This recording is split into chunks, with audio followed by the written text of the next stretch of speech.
Good evening, everybody. My name's WompCult. Guys, we're going to talk about LinkedIn. We're going to talk about how to not be a bum. Stick around.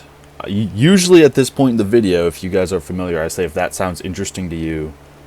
But the truth is, I think everyone could learn from this, even if you're not in college. So, you probably clicked on this video because you're a couple kinds of persons, right? You're probably my age, you're probably a younger guy, or a younger gal, or a younger person in general, and you kind of have an idea of what you want to do. Maybe you don't, but you kind of don't get all the interviews you think you should. Maybe your career isn't going in the exact way you expected it to, right? That's okay, because I'm going to be completely honest with you guys, that happens to everyone. Now, I could say a lot about AI in this video, but I don't think we're there yet. Right now, we're just setting up the bare bones stuff, right? And this video, I'm basically going to explain to you how LinkedIn has helped me and what to do on LinkedIn. So let's get started.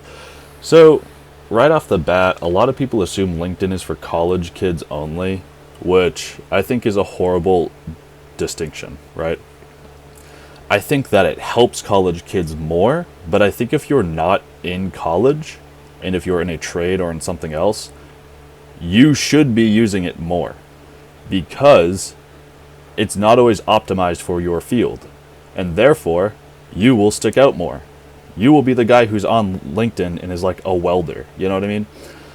A lot of people associate it with sort of higher education, which I completely understand because it's kind of designed to be a giant nest only for higher education. But I really do think that if you have a job and you're a young and impressionable person, if you're not on LinkedIn, you are throwing. Full stop. I don't know like what kind of math you're doing. Maybe you're intimidated by it. That's fine. I'm going to help you. Truth be told, guys, WompCult didn't have a LinkedIn until college, because I took a college class at my old school where I had to make a LinkedIn to pass the class. It was physically impossible in the syllabus. I had to make a LinkedIn and go to a networking event. And I'm going to talk to you more about what LinkedIn has done for me and why it's important. So, I'm going to list everything that LinkedIn has done for me. I've worked at 4 startups because of LinkedIn. I have worked at a very impressionable and very famous institution that I'm not allowed to say because of NDAs, along with the startups that I've signed because of LinkedIn. I have gotten many job offers because of LinkedIn. I have probably like 2x'd my actual salary and my work skills through LinkedIn. Now, does this mean I open LinkedIn and all of a sudden I'm making 2 times the amount of money I used to and, you know, the skills? No. But LinkedIn gave people the tools to find me and vice versa, right? LinkedIn is an extension of your resume. Your resume is huge, and I'm not going to go into it in this video, but your resume should be ATS compliant. Which, if you don't know what that means, it's a fancy word for saying when the robot that reads your resume likes it and gets a hard on, right? So LinkedIn should be an extension of that, because your resume at most should only be 1 to 2 pages long. But I can't thank LinkedIn enough. LinkedIn has also gotten me networking opportunities. I've been invited by extremely large companies to networking events for them because they thought my LinkedIn profile looked good. I even had a job offer this week that was fully remote and has paid more than I've ever made at a job, and they reached out to me through LinkedIn. And the only reason that they didn't hire me is because I'm a full-time student, which is bullshit, but regardless, I got the offer. So, what are we putting on our LinkedIn? This is where a lot of people struggle, I think. LinkedIn is something that is very casual to an extent, but it's professional. You can put really whatever you want on there, but I think there are certain things you should put on there, and it's going to look very different for people, right? So, again, if you're not in college, Some of this stuff won't apply to you, but I promise you it is worth making one. So, if you're in college, put all of your education. Your LinkedIn should essentially be only about what you want your career to be and not what it is, right? An example is I probably have about 5 to 7 years in the fast food industry and like kitchens, stuff like that. None of that is on my LinkedIn because I don't want to work in a kitchen, right? I want to work in tech stuff. So a lot of my LinkedIn is about tech stuff, which makes sense. So, even if you're not in school, if you're a welder, maybe you want to be a welder, but you haven't gotten there yet. A great job would be like if you work in construction. Something that I did before I ever got my first internship, and that made me get my first internship, was I worked at my school's civil engineering lab. Now, you guys know me. I'm not a civil engineering major, right? I'm a computer science major, basically. But what was good on the resume is it's adjacent, right? It's still in STEM. And I think that's the power that a lot of people forget when they're looking at jobs. I think people who look at jobs who are sort of the younger generation, who are part of my generation, run into two issues. One, they're very egotistical and are pride-driven. I told you I worked at 4 startups. What if I told you the amount of money I made from both of those startups working at them for over a couple of months was maybe over $1,000 with them combined? What if I told you that 2 of those startups never paid me? Now, someone could sit here and be like, WompCult, you should sue them. WompCult, that's horrible. Guess what? You're absolutely right. They should have paid me. But what I got in return is being able to say on my resume that I hand worked on an AI. Right? You get these skills and you get these impressionable moments where you can say, I want to make toy rubber duckies for a living, and I've never done that before, but I used to make toy yo-yos, and switching to a rubber ducky would be really easy because of this skill set. Guys, in case you haven't realized it yet, corporate America isn't a thing. It's a construct that is used to just bullshit. If you're good at bullshitting and you can be polite, you can get any job you want. It's like having a good credit score in America. You can buy anything, finance anything. But you need to get there, and you need to know how to do that. And I think part of the issue that people run into is I knew a lot of people who straight up told me, they're like, dude, it sounds like you are slaving away at this job and you're not really making anything. And truth be told, I wasn't, right? Like the AI job I mentioned that I worked on, I automated all of my work, right? So even though I was getting paid a very small sum, I still could put all of those skills on my resume. Part of the thing is being able to reach out to people and have them look up your LinkedIn and be impressed. That means that it's strictly professional. Now, what do I have on there? I have internships. I have things that are related to my field, as I said earlier. And I have really anything that I think a manager would want to see that I might not be able to fit on my resume per se. An example is, for me at least, it was a complete thing I did on my own, okay? I helped the Large Hadron Collider do research. Volunteer research. That's a thing you can do. You can look it up. It is completely free. When I tell my employers that, I've had to explain to some of them in the interview what the Large Hadron Collider is. It makes me look extremely intelligent and extremely passionate, right? Because when you're in this sort of momentum of school, if you don't always have a third thing going on for you, you are cooked, generationally cooked, okay? A bachelor's degree isn't enough anymore. I'm sorry. It's of my personal opinion that if you're going to college and you don't have some sort of internship program with your school where they make you do internships to graduate like mine does, you're not getting your full amount of return of ROI from the school that you should be. So what are we putting on our LinkedIn? Anything that is related to your job and the career you want to be. WompCult. What if I don't have a lot of stuff to put on there? You have more than you think. When I first started my LinkedIn, I didn't have a lot of stuff either. What helps me is personal projects.